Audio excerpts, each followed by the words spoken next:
Here's three reasons why you should have that awkward conversation that you've been trying to avoid. If you had someone say something to you at work that wasn't quite rude enough to complain about, but it wasn't good enough to forget, you know the sort of thing I'm talking about.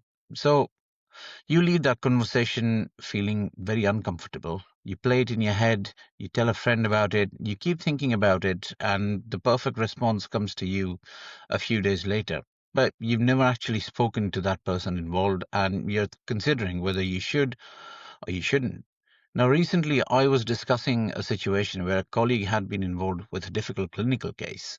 This patient was fine. The case had been reviewed and a debrief had been done, and they were fine with the clinical side of things. But what lingered wasn't the clinical aspects, it was the way that another colleague had spoken to them afterwards. So the questions they asked, the tone of the conversation, the feeling of being judged rather than being supported. And it raised an interesting question.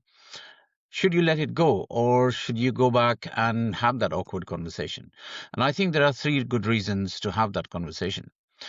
The first reason is that they may genuinely not realize how they've come across. And unless you tell them, they won't know. So, how can I make somebody feel bad today is not what was on top of their mind, probably.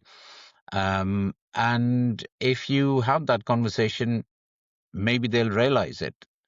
If you never tell them, they'll never improve. The second reason is that difficult conversations establish professional boundaries. Now, every interaction teaches people something. We're teaching that person how we expect to be treated. And sometimes we accidentally teach people what we're willing to tolerate. And I think by not having that conversation, that's the message you're going to give out. It's not aggression, it's just being professional. And the third reason, which I think is the most important one, is the art of learning to have the difficult conversations. They're a skill. Awkward conversations are a skill, and like every skill, they'll improve with practice. Most people avoid them because they're very uncomfortable. The problem is about avoiding them, you'll never get better at it.